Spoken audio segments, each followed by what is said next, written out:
All right, welcome. Day 4, Advent of Code. Got a lot of stuff to cover, and we did a few things since last time.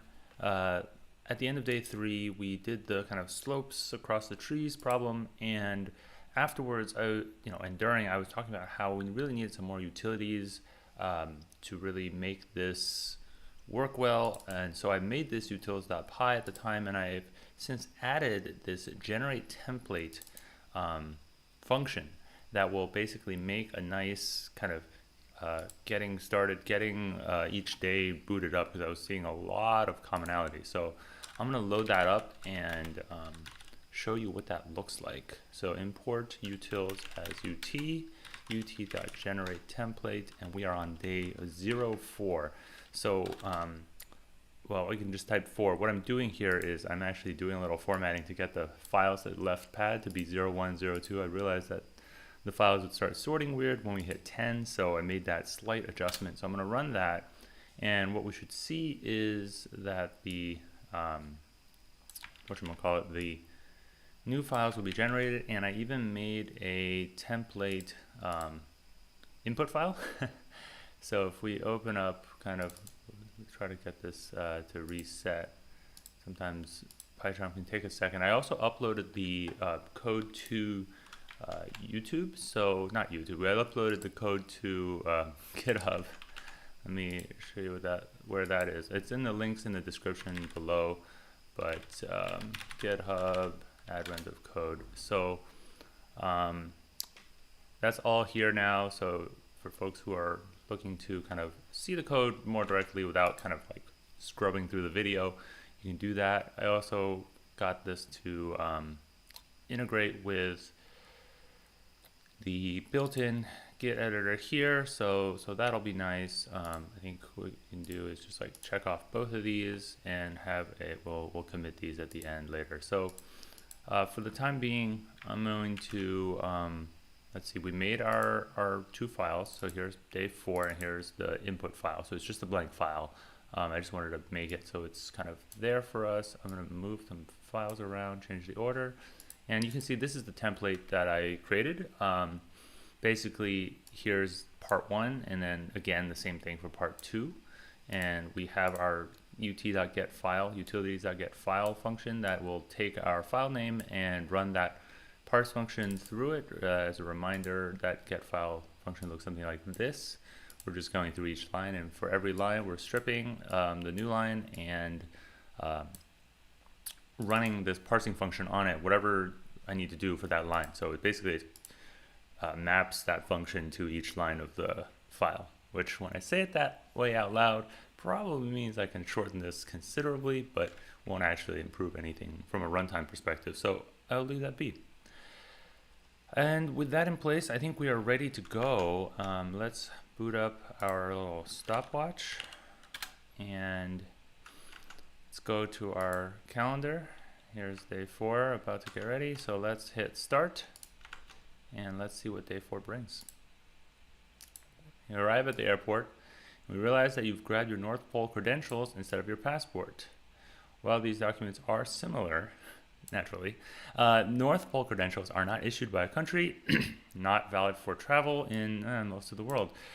Other people have it. A long line has formed. A lot of people have North Pole passports instead. Okay. A long line has formed for the automatic passport scanners. That is actually true. That does happen at airports. Due to some questionable network security, we realize you may be able to solve both of these problems at the same time. Why, you're gonna hack your way through and give everyone authentication? The automatic passport scanners are slow. They're having trouble detecting which passports have all required fields. The expected fields are these ridiculous 3-letter codes. I bet they're 3 letters for a reason. Passport data is validated in batch files. Sure, each passport is represented as a sequence of key value pairs. Ooh, let's take a look. Separated by spaces and new lines. Excellent. Great for string splitting. Passports are separated by blank lines. Ooh, blank lines. All right. I am worried that I'm going to need a custom thing again, a custom file. I'm never going to get you to use my file parser. The first passport is valid. All 8 fields are present. The second passport is invalid. It is missing height. So we just got to check if they're all there. The third passport is only missing CID, so it looks like data from, what is CID? Country ID. So it looks like the data from North Pole credentials, not a passport. Looks like data from North Pole credentials, not a passport at all. Surely nobody would mind if you made this temporarily ignore. Treat this passport as valid. So we just ignore CID. Missing CID is fine, but missing any other field is not. According to your rules, your improved system should report 2 valid passports. Those have all required fields. Treat CID as optional. In your batch file, how many passports are valid? All right,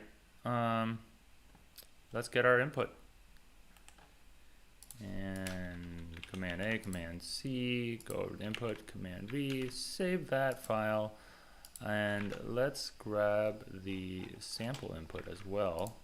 I was looking at a few examples of other people's solutions online from the previous days, and I was noticing that some folks were directly using the sample used in the actual problem as kind of a test case, which I thought was pretty useful.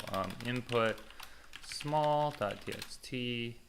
We'll add it later, and we'll put this here, put a new line at the end, and we'll do the same at the end. We'll worry about parsing anything that comes after later. I'm guessing that's what part 2 is going to be about, but hey, no need to over optimize, over engineer. So it looks like, yeah, these are separate lines, so that's interesting. So we want to basically keep going until we find nothing. And we have to group them all together. I mean, we could like use our little parser, but then I just gotta go through every element. I mean, it's fine. Yeah, let's try it. So we'll split by space. So for every line, so let's take a sample line here. We're gonna need, so here's a line. We're gonna do line.split on space. And so let's see, these are kind of fields, and then for each field we're going to split it again. Okay, is there a better way to do this? Split returns that. Nah. All right. For F in fields, I'm going to try to use list comprehenders more. I haven't used them in a while. Don't typically do them just because I like to keep things a little bit more verbose. Not like for no good reason, but like just to, yeah, make it clear, quote unquote. We're going to split for F in fields. So now we're going to get the output of each of those 2 pairs. Yeah, that's probably fine. It's okay to take the first. I want to keep both because I still feel like we're going to need it later. Oh, but what I do want to do is let's I want to make this into a dictionary. So I think this should zip into a dictionary. I haven't used zip in so long. All right. Don't know if that's, I forget how zip works exactly. And we can call this something like, I guess still fields. No, call it values or something. Maybe field dict. There we go. It's still upset at me for something. I'm not sure what. Unexpected indent? You kidding me? Why? Okay. And we're gonna run. So dictionary update element has length 1, length 2 is required. Oh, maybe I don't need the zip. Okay, I definitely need to print out field dictionary because that could be literally anything. Let's do the small version. And I didn't actually type the words print. Hey, it really worked. And we have empty dictionaries for each one. And then we can, what is it? Dot update is what combines them. So basically we'll do dot update on everything until we hit a blank one, and then we'll skip past it and then go on like that. Okay, so we'll get lines out. Apparently we're calling them lines now. So for L in lines, we're going to do L dot update on L. And we're gonna have some kind of counter, valid, again, valid, I guess. And then we're gonna merge. I'm pretty sure dictionaries do dot update to merge with each other. So let's do like A equals this and B equals that. A dot update B. Huh. Interesting. Nothing at all. What is that method again then? Got copy items keys at I thought it was update. Oh, A is now the whole thing, isn't it? It just doesn't return anything.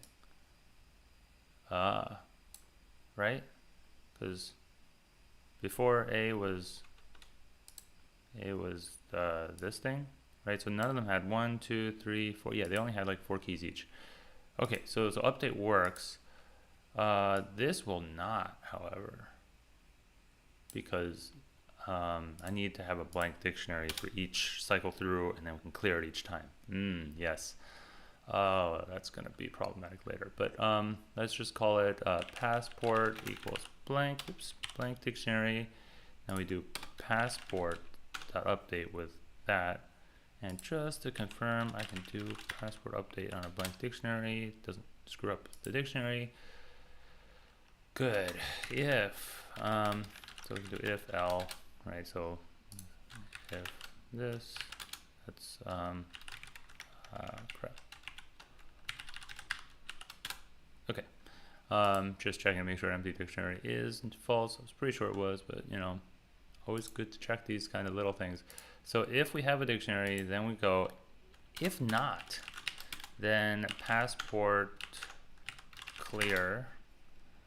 And then also, but before we clear, we want to check the contents of the passport to see how many passport, let's see, how should we go about doing this? Let's do a count on the keys, and then we'll see if it has the, what is it called? CID. And if it does, we'll adjust the counts accordingly. So we'll get the length of the passport of the keys. So that's field count. And then we'll, I might make this a function just because it's getting a little unwieldy. Then we say if passport.get CID. Otherwise, what should we return? It's fine. We don't need anything. If that, right, it'll return none. So if it's there, then field count minus equals 1. Yeah, if it's there, that means we counted it earlier, and so now we need to not include it. And so now we expect field count to be 7, I think. And then, so if it is 7, then we increment valid plus equals 1. All right. Make a note here about what I'm doing. Ooh, what happened here? What, did anyone see what happened? Okay. What am I doing here? Make sure all 8 fields are present, but CID is optional.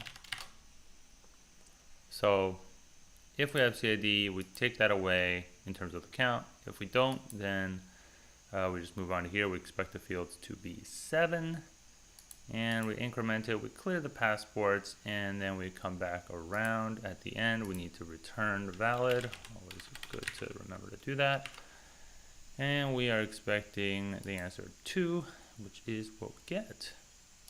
Good. So, oh, I should remove that print because it's going to print a whole lot of stuff. All right, 205. Let's see how we did. 205.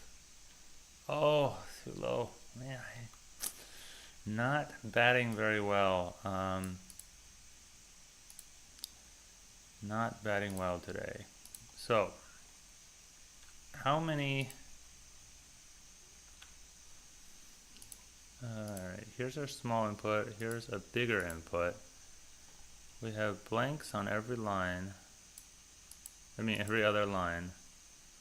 Getting these key values out.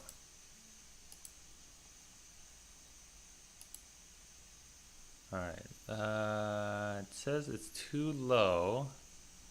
We know that there's 1,000 lines, and we know that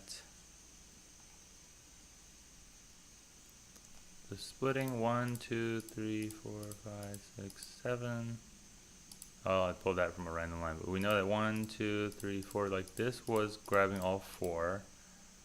And it worked with 2, so let's add a few more. I'm guessing this first one is valid. 1, 2, 3, 4, 5, 6, 7, 8, and CID is in there, so that's valid. So I'm going to put that in small in the format that they want. So that should give us 3. Yep. Let's try this one. I think this is also valid. It has CID, but 1, 2, 3, 4, 5, 6, 7. So that looks good.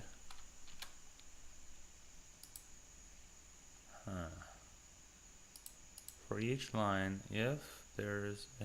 I wonder if I'm missing the last line or something funky like that.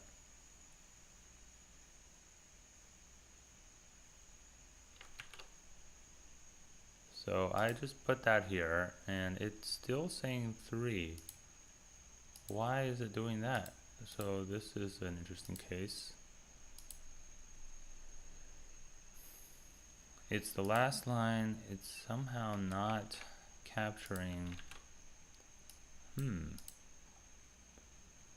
Okay, so we incremented it. Let's display when we do valid. Print passport. Right, let's say valid. So what does that look like? So these are the 3 that it deemed valid. It had this value as the ECL, whatever that means. So that's this one. Oh, it's missing ECL. Oh, no, it's not. ECL. Okay, so it's got all the things. EYR, HCL, PID, I year, CID, B year, and height. I actually want to remove CID just to test the other case. Probably a good idea. Okay, so it's still the same, right? Yeah. And so, why is this not taking? That is the question. Okay. Let's print the dictionary fields. So we're capturing all of that. So there are the 3. Ah, there's no new line at the end. So there's no empty dictionary coming out because there's like no blank new line, right? Wow, that's unfortunate. And so then it says if L, well, it should still merge each one, right? If L, then we do update. Yeah, so we'd still at least go through each one, and we get to the last one, and we say update. Oh, it just updates and doesn't do anything else, so it resets it. I bet the answer is like 206, because I missed the last one. So it resets it, and then it just updates. It never runs the validation algorithm. Oh boy. Okay.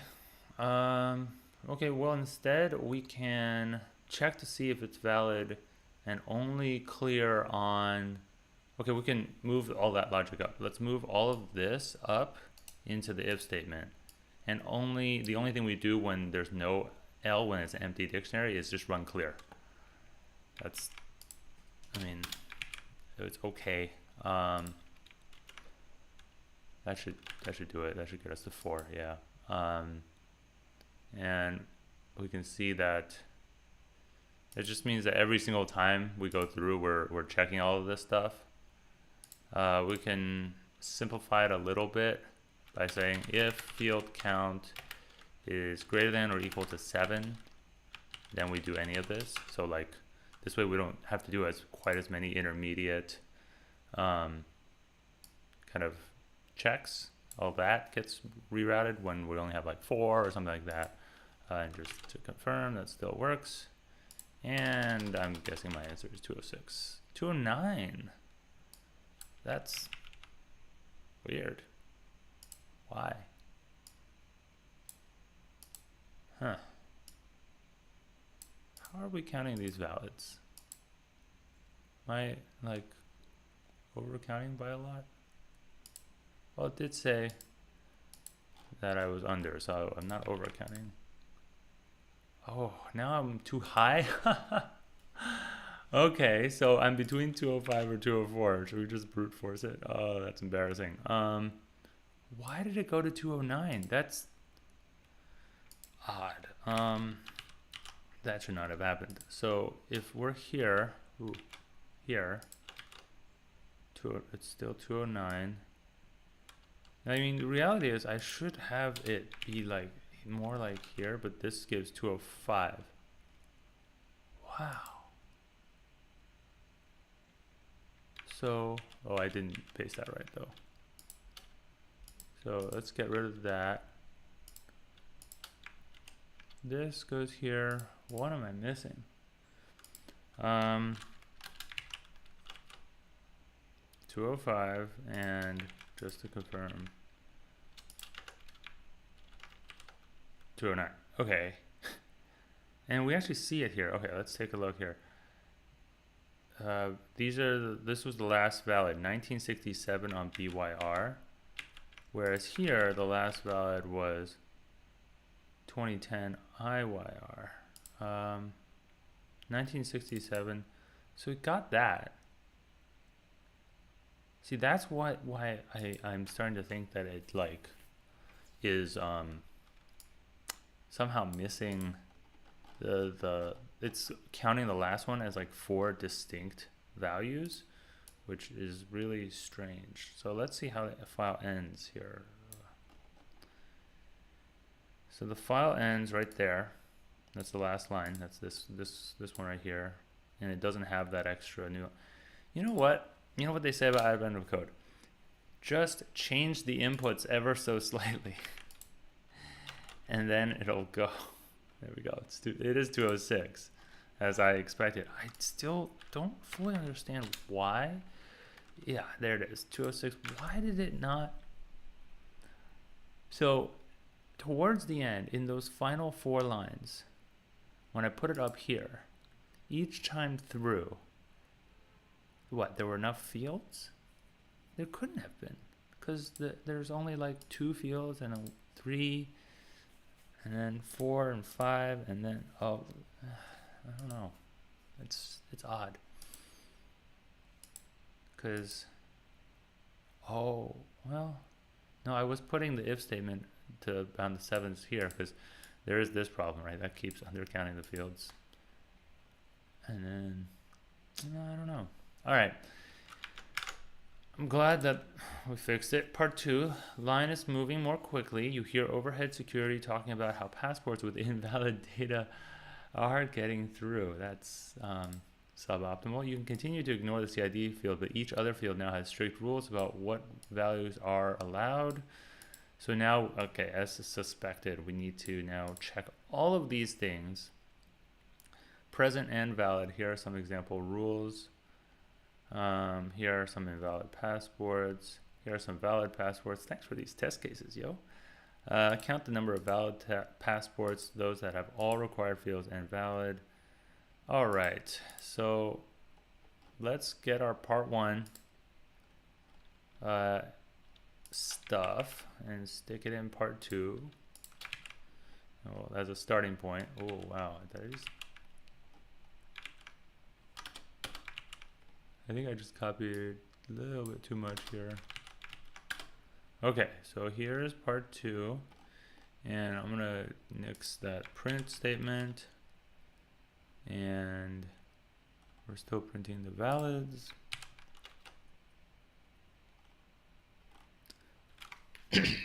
And we've got,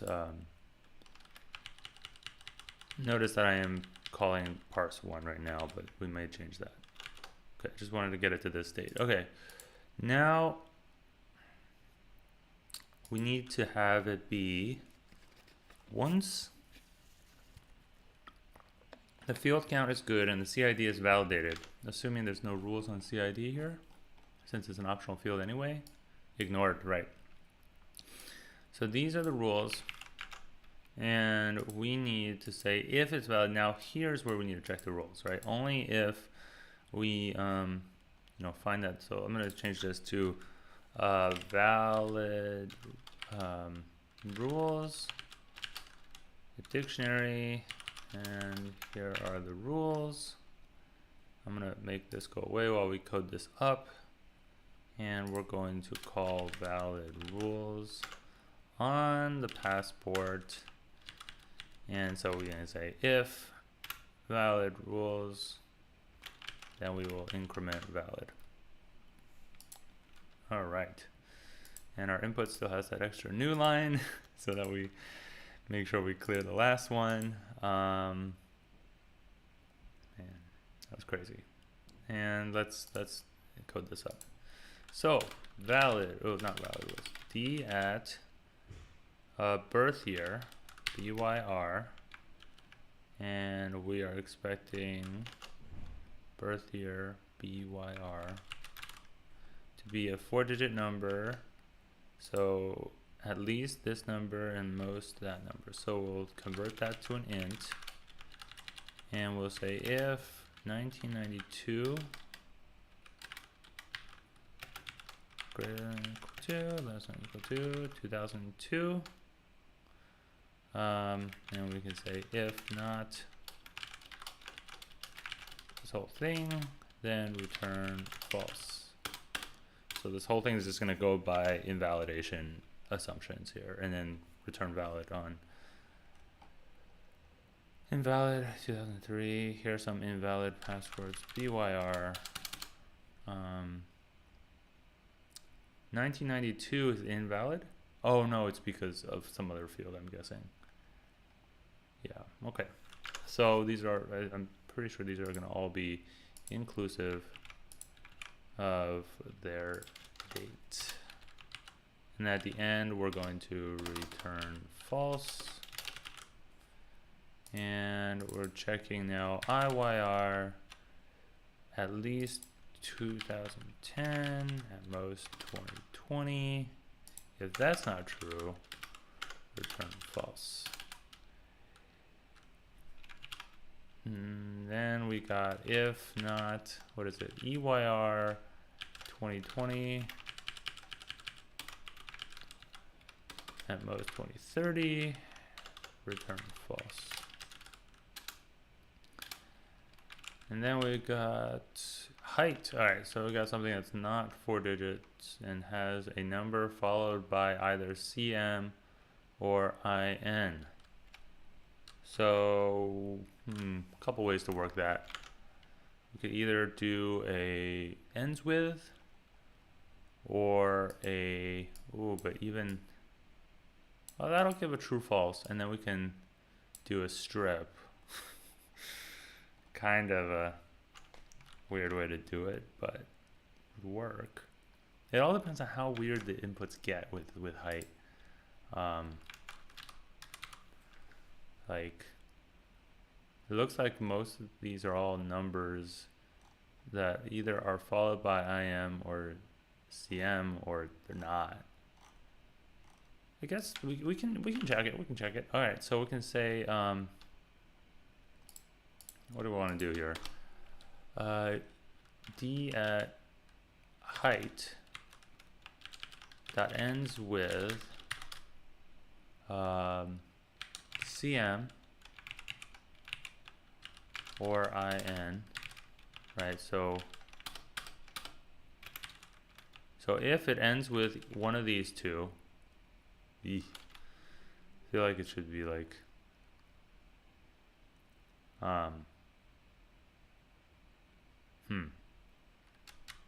does ends with take more than one, or can it take more than one argument? And then put like a list of, ooh, not in a dictionary, a list of like O, I. Oh, a string or tuple of strings. A tuple of strings, you say. Okay, okay.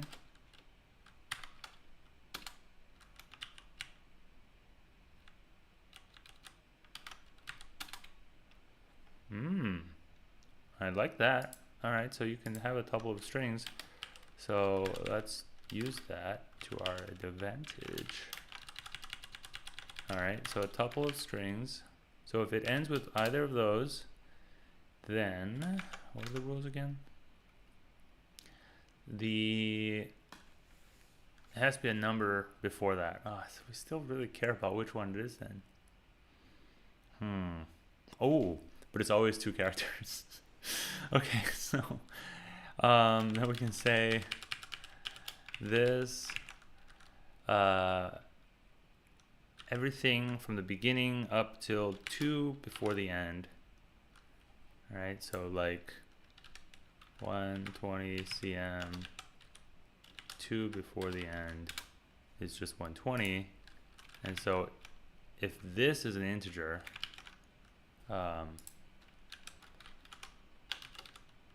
if I recall correctly, is num numeric.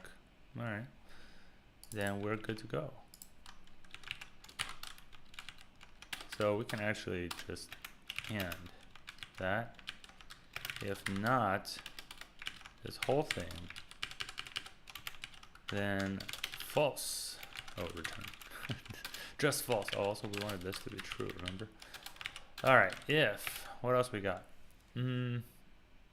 Oh, if it's CM, the number, oh, come on. This is why I forgot, dang it. All right, let's just stick this down here because I keep looking back up. All right.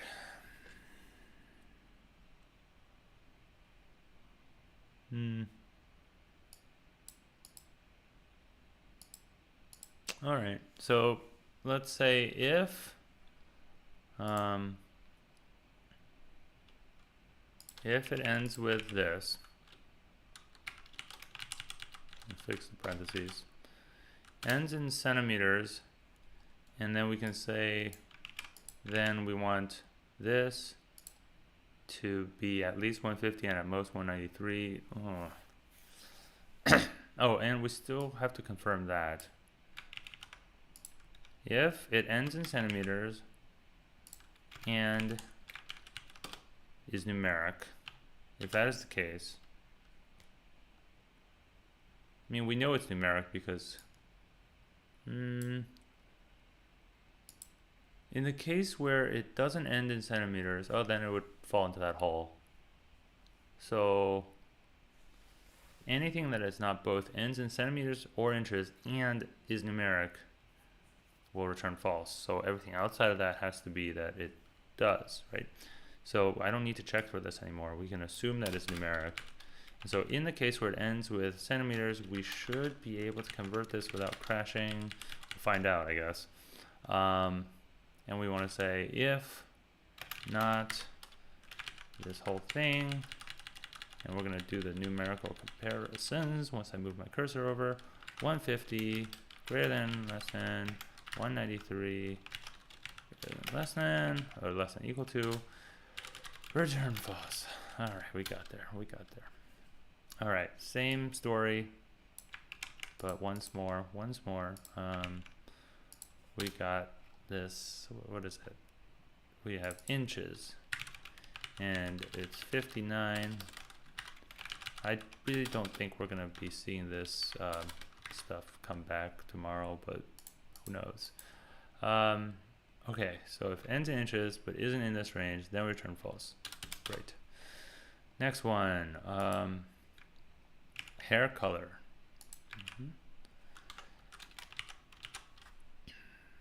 If d at hair color, a hash followed by exactly 6 characters in that range. Oh man, this is a real...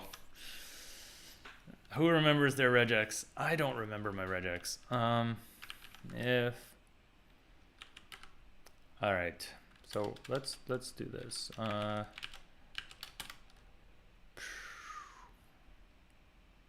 HCL equals that. If HCL at 0 is not equal to a hash, return false. Then we can say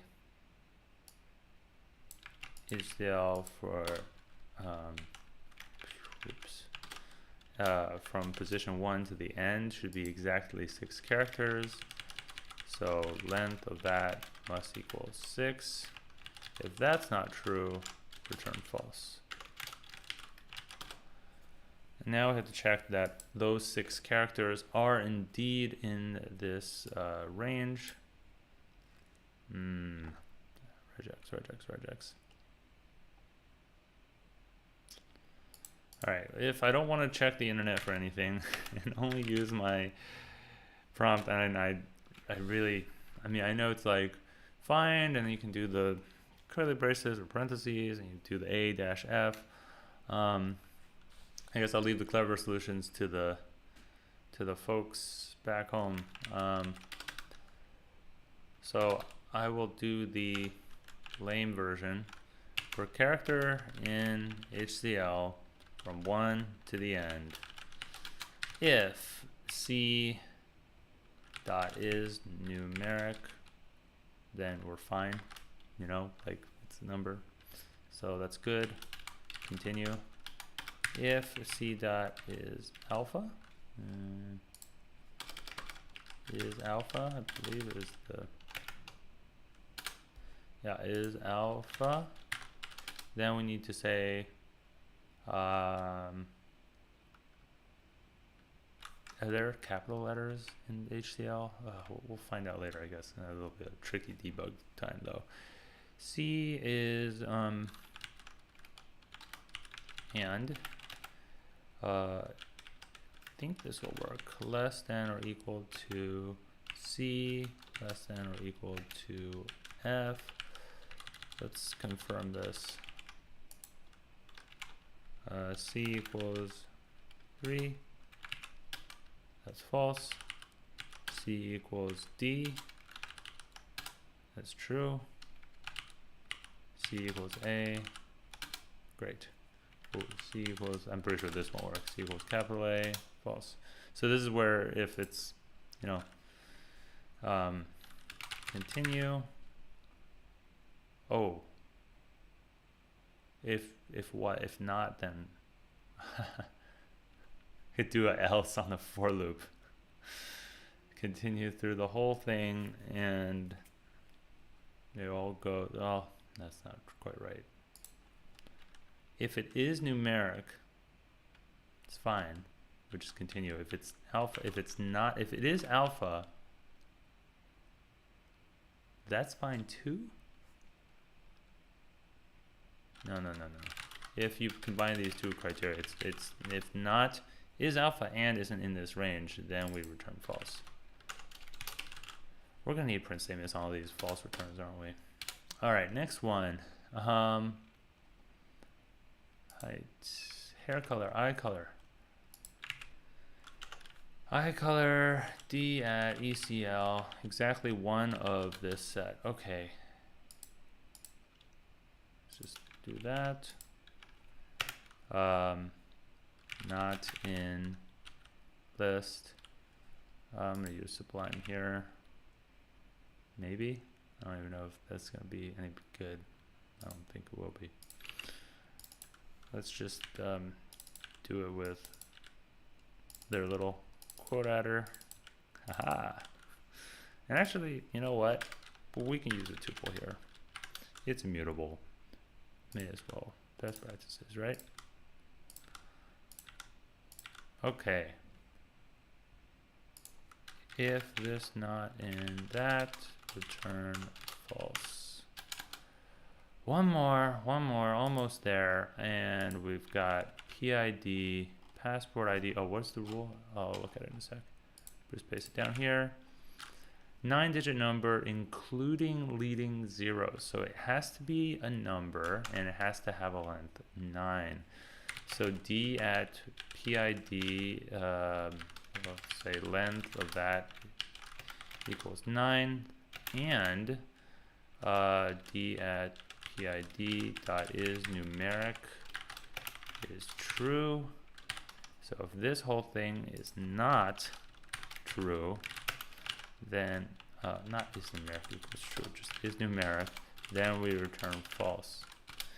And if it passes all of that, we can finally return true. Boy, am I glad I put that in a separate function. Man, is that long. Okay, I guess we can run it. 12?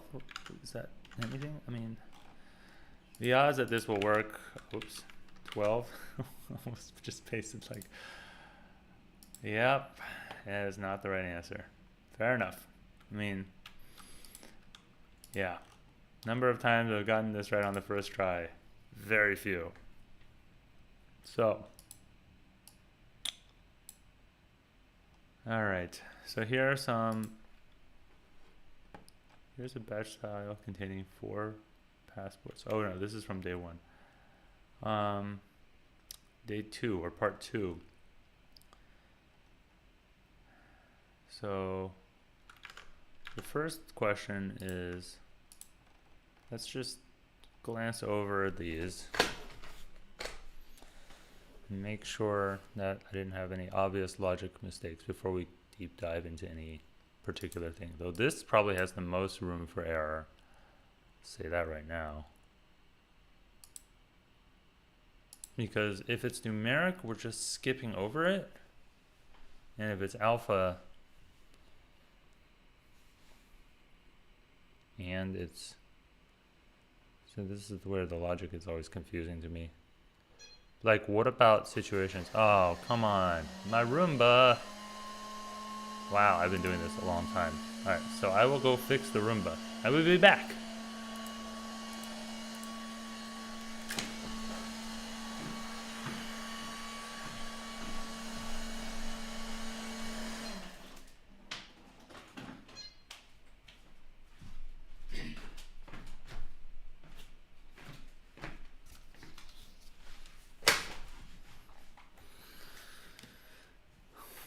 All right. Roomba is sorted, and we are on to trying to deal with this mess. So we said not if it ends in centimeters, not if it ends in inches, not if it's in this, and the ending part is numeric, and that's all wrong, then it's not. I wonder if it has to do with the way these are paired together. Like I'm saying, it ends in this and or this, and this is numeric. So like, what if it ends in that, but it isn't numeric? Or if it doesn't end in centimeters or inches. Man, sometimes I feel like it would be easier to implement these with just like naive nested if statements. Let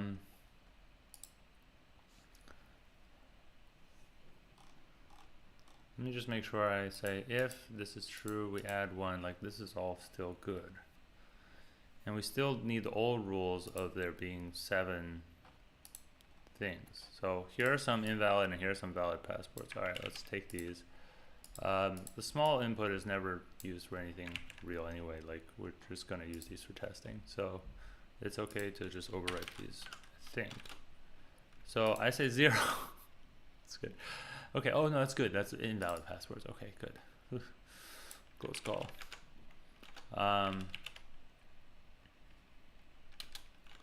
And we run this again. We have 1 valid passport. This is supposed to have 1, 2, 3, 4 valid passports. I counted 1 valid passport. So that's cool. Which one was valid? Actually, if rules valid passport, print, oh, let me just take that. Print valid passport. So this is this one. Okay, so this one was valid, according to my algorithm. Everything else failed at some juncture. I wonder where.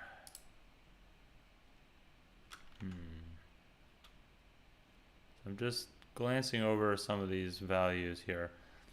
All right, let's start inserting print statements. Oof. I want to be able to turn these off later though, so I'm gonna make a little helper print global. Well, no, I'll just change the function definition later. Haha. Content, or just s, print s, and then later I'll just change this to do nothing, just return. And all right.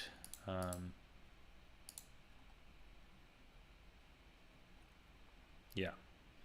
So DPR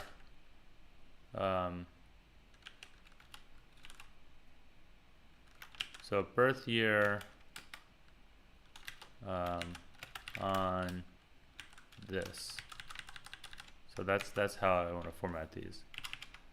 Right? So it's like failed because of IYR, failed because of EYR, failed because of height. That's going to be a bunch until we narrow it down, right?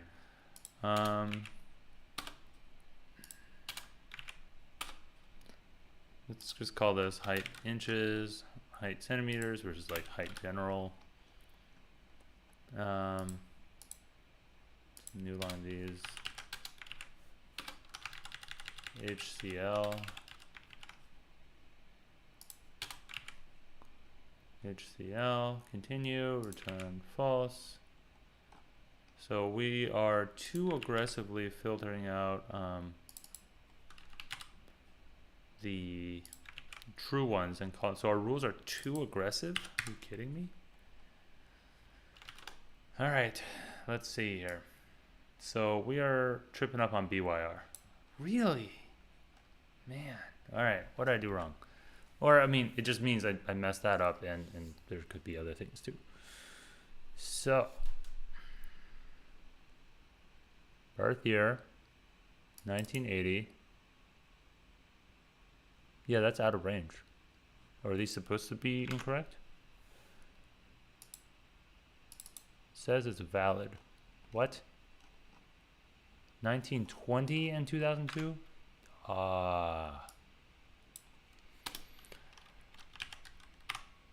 Wow, that is embarrassing. So I just had a typo, and who knows, maybe the rest of this all just works. I just insert all these print statements for nothing. Oh, I need to turn off this mega print. And where is the input string? Oof, got lost. There it is. Come on. 123. Any luck? Oh, yes. Okay. Wow. So that means the code was good. I just had a typo in the criteria. Wow. That's cool. Hopefully this code will not need to be reutilized in future days, because I will be very sad because it's kind of a mess, and you know, could definitely use some work.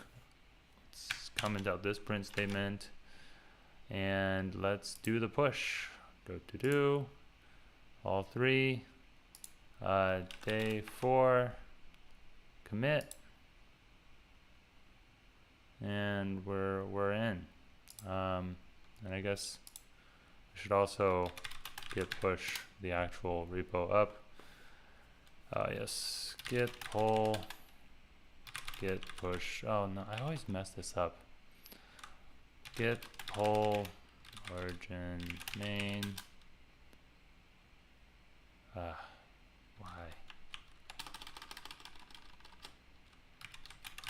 Origin? I can never. Yeah, I'm not a Git specialist, in case that wasn't clear. Yes, git pull. What are I? When it's complaining about git pull, it's just gonna say that. That's how it's gonna be like. All right, I'll play with this later, but we'll get the code up there. That's it for the live stream today, but this was good. You know, it was a little more intense exercise, that's for sure, but we got it done. Let's catch you tomorrow.